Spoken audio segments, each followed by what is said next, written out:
Given our usual happy disposition, it is inconceivable that Nigeria will be ranked amongst the most dangerously affected in the Global Terrorism Index. But, well, that's our fate today, and that will be the thrust of our program, Violence Free World. My name is Kali Ikpe. We also have a special guest in the house, a very vibrant human rights activist, Najatu Mohammed. We'll be coming back to have the conversation with her after this special report, which hinges on Muhammadu Buhari's promise to fight insecurity. We'll be right back. Be here.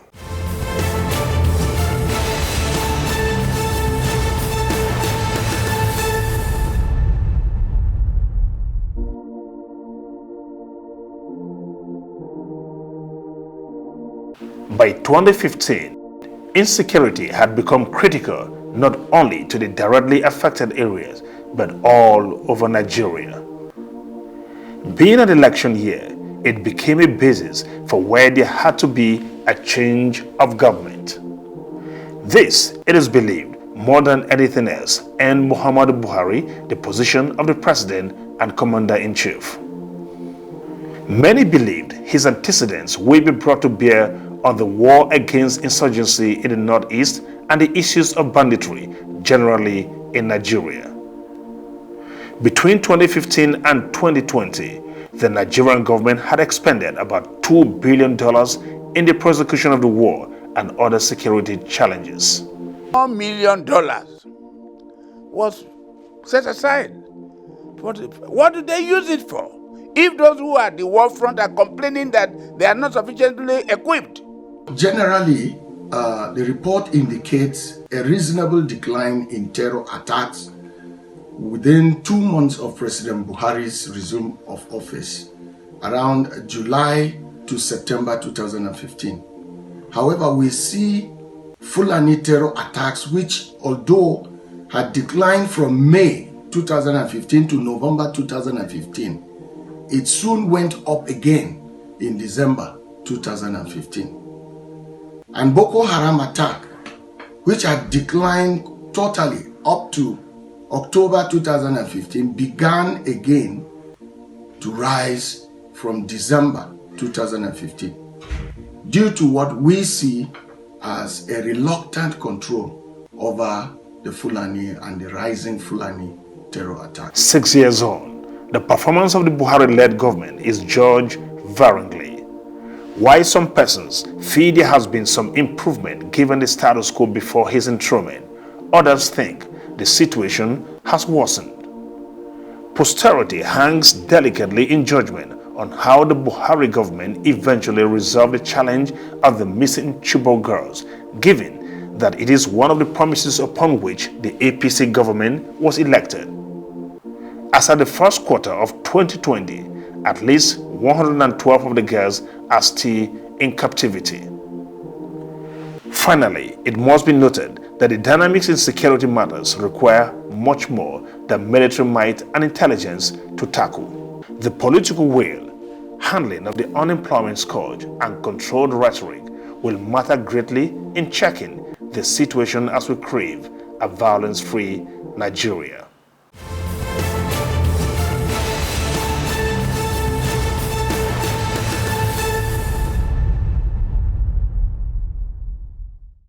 Welcome back.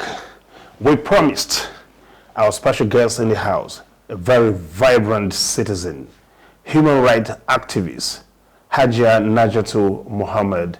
You're welcome to our program. Thank you.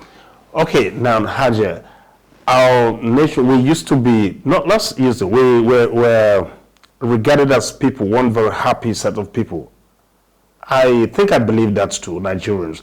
But right now, it's inconceivable for us to be listed amongst the most negatively impacted nations on the Global Terrorism Index. Imagine us being lined up with Yemen, Syria, Afghanistan. I don't know how that makes you feel as a patriot. Yeah, it's terrible. It's terrible because these things happen because they are allowed to happen. You see, you are now comparing Nigeria with places like Afghanistan and Syria. They are at war with themselves. They are at war with foreigners. So in Nigeria, what we have is that there is no clear-cut dichotomy as to who is fighting who, because the people in government themselves are part of this carnage, are part of this lawlessness. You see, man is by nature rebellious. That is why God, in his infinite wisdom, created right and wrong. He gave us laws, be it in the Bible, in the Quran, in the Torah, wherever. Anyone, whether you believe in God or not, even if you are an atheist, you know that you are governed by certain laws. And these laws must be enforced for them to be effective. For so long as you have total incompetence in law enforcement, then you don't have a country, because it becomes a jungle. Survival of the fittest. This is what is happening to our country. Man must be coerced. He must be forced into doing the right thing. He must see there is some kind of retribution. For so long as there is no retribution, for so long as you get away with mass murder, with the looting of the treasuries of the country, you're free. Then you do what you want. Because, like I said earlier, man is by nature rebellious. We are created to rebel. We are not angels. Angels are zombies. But man is also not like an animal. You know, he's a social being. He's a political being. He's one that is greedy. The first thing a child learns in growing up is, this is mine. He wants to grab that which is not his. You know, a child, a toddler will do that. That is the nature of man. So the only thing that will stop him is retribution. Okay, Hajia, let's go to the meat of the matter now.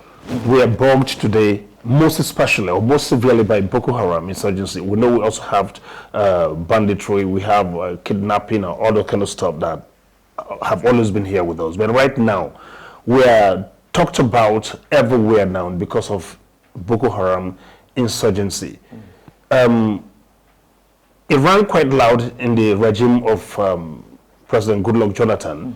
Then we saw Muhammad Buhari was going to come, and almost everyone, including even they themselves, believed that this was going to be a thing of the past. Today, we wake up every day, there's a reason to cry. For the 3 farmers has been murdered in Maiduguri every day. Just when it seemed like it is getting okay, sometimes they will tell you these people have been defeated tactically, they have been defeated here and there. But is it that this has gone beyond? It's an asymmetric war here, but is there something that some of us may never understand? Yeah, that's going on. A lot of us might not understand because we don't go into the depth and the multifaceted nature of the insurgency. You see, like I have always said, this is a multi-billion-dollar industry. If you want to sell arms, you have to create war. If you want to indulge in senseless defense budgets, you have to continue to create war. People benefit from it. I will tell you that the sale of arms is one, and there is NGOs. All sorts of NGOs are now in Borno that had made life extremely expensive in the name of NGOs, bringing succor to the displaced people. Billions or hundreds of millions of dollars are spent in the name of, helping the displaced people. So the NGOs also are beneficiaries. NGOs today are conduit pipes to siphon money. And there is also the question of corruption within the security apparatus. Corruption in terms of security budget, in terms of creating jobs, farming, this, even the National Assembly is involved in this corruption. The central bank is involved in this corruption. Take, for instance, I'll tell you, if you take NISAL, for instance, the only place that you can actually take over 70% of our restive youths out of unemployment is farming. Because farming is the only place that you can take millions of people to do the job. You understand? But what is happening? Government is bringing out billions of naira for the sake of farming. But where does it go? It doesn't go to the farmers. And let me give you some examples that happened in Zamfara. Monies that are meant to aid farmers, to give them loans, these monies are taken in their billions from people from the National Assembly, from the leadership of the institution that is supposed to cater for this, like NICEL, you understand. All this, they are supposed to give loans or inputs to farmers that amount, the Ministry of Agriculture, billions. But what happens? You know what happens? They siphon this money. The money is not used in the cultivation of anything. And what happens? Then there is a conspiracy between them and the bandits, so that these so-called loans that are supposed to have been given to these farmers will never be accounted for. Because there's a reason already as to why. Exactly. Force majeure. Exactly.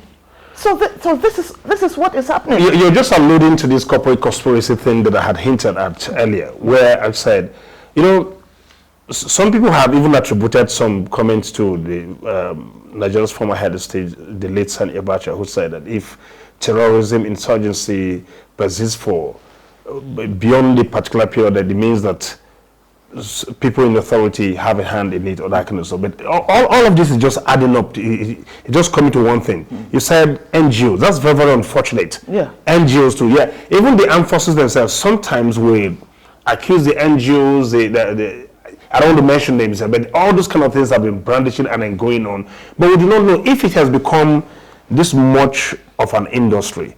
When will it be enough to say, okay, we have exploited Nigeria enough, let's shift to somewhere else? When blood in Hausa, we say, Juniba Amagan in Kishirwa, that the blood will never quench your thirst.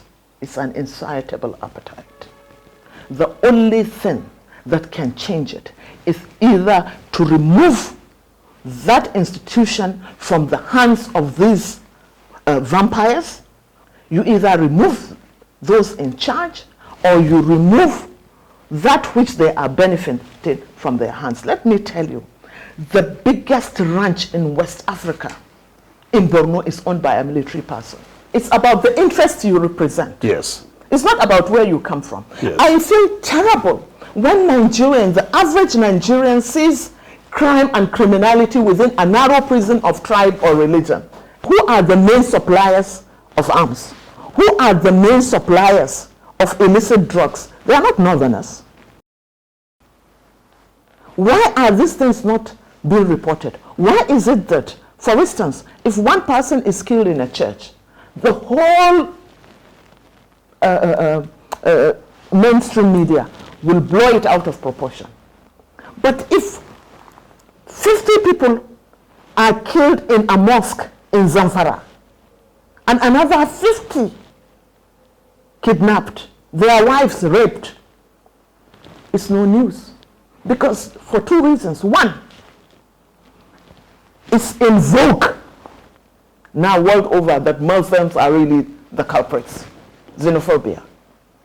Muslims are seen as terrorists because terrorism is a multi-billion-dollar industry all over. And Muslims, unfortunately, have where it takes, because mainly the oil wells are with the Muslim countries. It's all about that. But back home, the mainstream media is also a beneficiary of this gap, because they are used by both the security apparatus, the corrupt people in government, to cover up stories. They cover up a lot of stories. That is why what happened in NSAS, for instance. Why was the North completely silent? Because NSAS was not interested in the carnage or the killings, the extrajudicial killings. If you take, for instance, the killings of the Shias, 873 people were killed in a single night in Zaria, all lumped into a grave.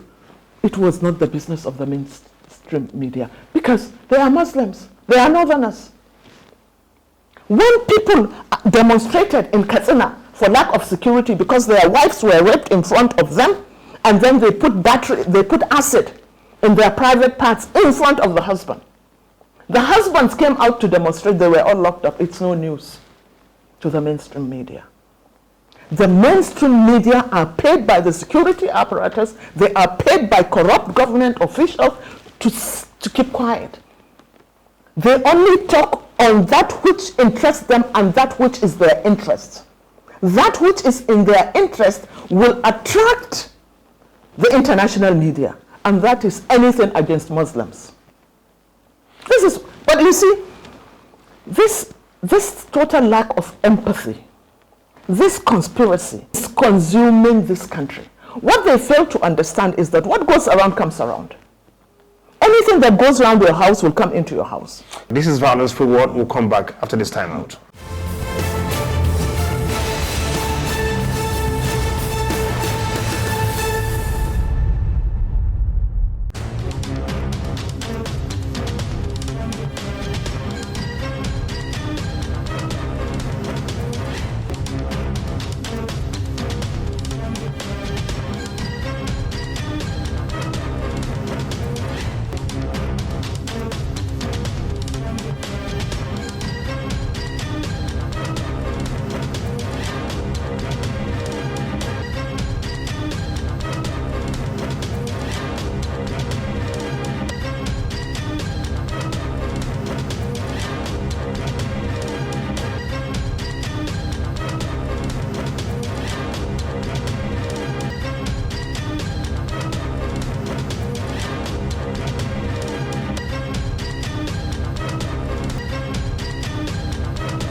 Okay, welcome back. We continue our conversation now. Najatu Mohammed is still very much in the house. So Haja, you try to explain why the seeming disinterest in most northern parts when the NSAS protests actually kicked off, as blaming it on the attitude of the media, the mainstream media generally. Yeah, what I'm trying to tell you is this.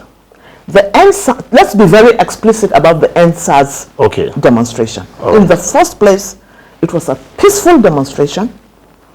It is lawful demonstration. It is enshrined in our constitution to demonstrate lawfully, peacefully.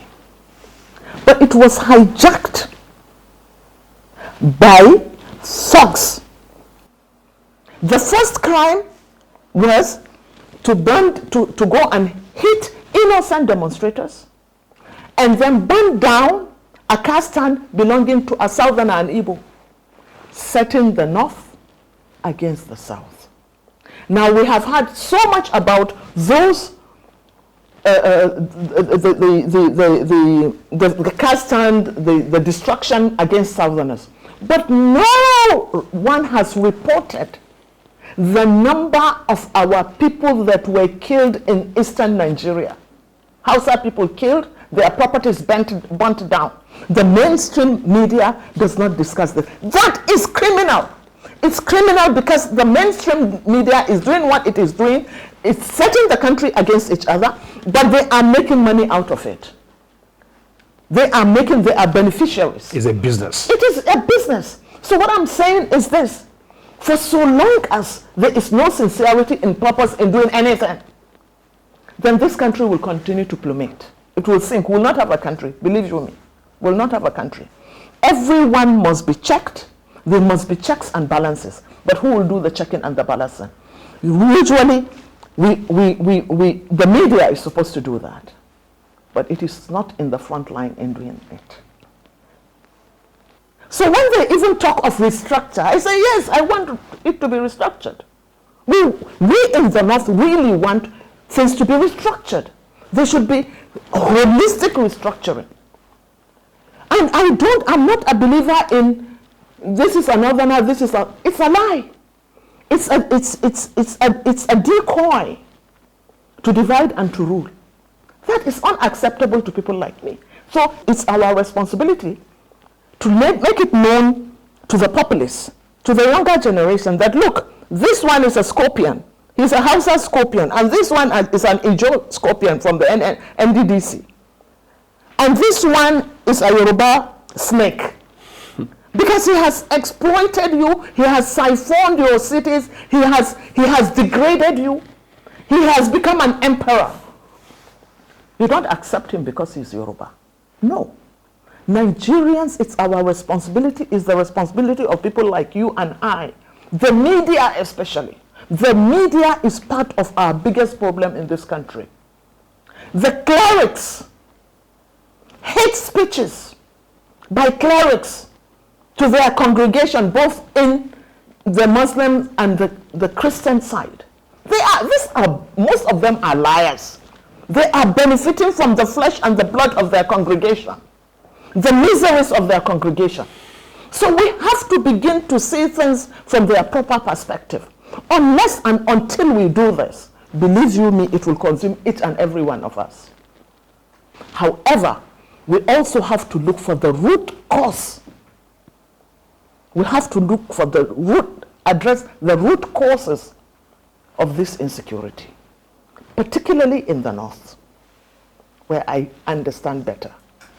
You see, it's multifaceted.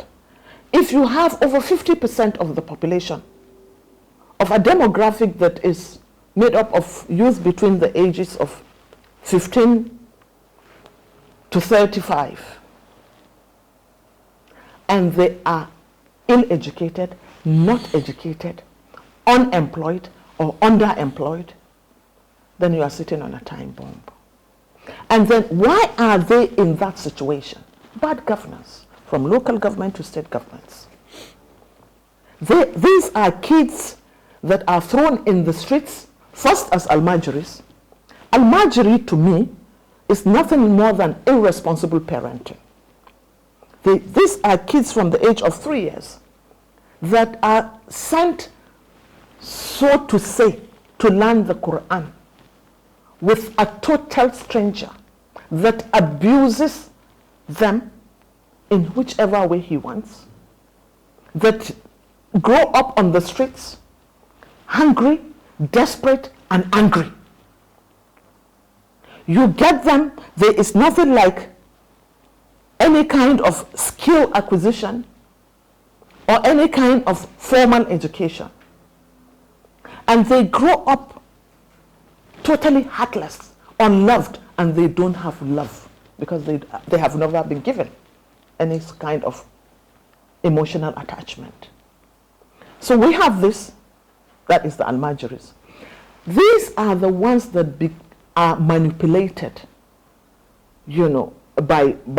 by religious extremists, because they don't even know. Look, let me give you an example of a child that I interviewed at Giwa Barracks. I think it was in 2013 when I was part of the dialogue committee. He was a 13-year-old. I was interviewing him and I was in tears because that was the age of my last son then. And he was telling me how he was picked by the Boko Haram on the street. I asked him, where are your parents? He doesn't even know them because he must have been thrown out when he was 3 or 4. He was picked up in the street. He said they just pick them up on the streets and then they take them to a forest and they teach them to kill. He said when he was forced to learn to shoot. If you dismantle any kind of rifle, he couples it and shoots in 3 minutes. He said when he came out of the forest, he killed 7 soldiers at a checkpoint. I asked him how many people he had killed. He said he can't remember. He said he can't remember. Why do you kill them? And let me tell you what he said. He said, we have watched people like you going about in big cars, taking your children to school while we are on the streets and hungry. You have never done anything for us. So we feel we should kill you. That was what he said. You see, that is one. And number 2, because the security apparatus in the north, where I know, they themselves create the anger in people. I'll tell you, like in the northwest, what happens. I was listening to Ali Kwara, may Allah bless his soul. he said what happens is that the policemen and the Hausa vigilante or whatever, they just go in, round up Fulani men, seize their cattle, rape their wives, and then charge them for things that they have never known. In fact, lately, from the Police Service Commission, we're about to investigate some 3 DPOs from Kano. What they do is, they just go into a marketplace on a market day, they round up the Fulani men there. And they accuse, for instance, this particular case that we're going to investigate is about a Fulani man who was, his wife put to bed, and he went to sell 1 cow. And then he just had somebody holding him from behind. He looked back and he saw a policeman. He said, why are you doing this to me? He said, because you insulted me. He said, I didn't even see you. How can I insult you? The man was in police custody for 21 days until he paid 800,000. So when he comes out, what do you expect him to do? The Fulanis have been cattle railers for hundreds of years. In Lagos alone, over 7,000 cattle are slaughtered every day. 70% of that cattle was wrestled. They were stolen from Fulanis. Nobody has ever said anything about that. Then the Fulanis discovered the AK-47. And they realized that they don't even need to go cattle rearing. All they need to do is kidnap people. You have to begin to look at the root causes of these things. Unless and until the root causes of these things, you understand, are addressed, then there is no way that this problem can be solved. You see, let me tell you, there is something that you don't understand with the Northerners. The Northerners are generally introverts. So because you don't express it, doesn't mean that you are not in pain. However, if you are dealing with somebody who is an extrovert, he doesn't feel that you have pain because you are not expressing your pain.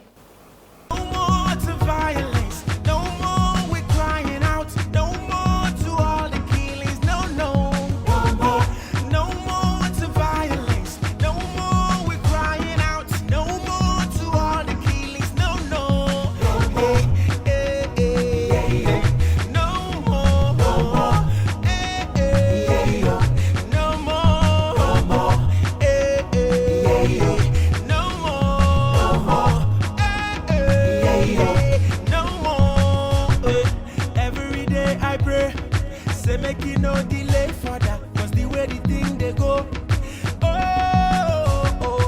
Peace is all we need to make the water settle. So basically, we the struggle inside ghetto. What is supposed to bring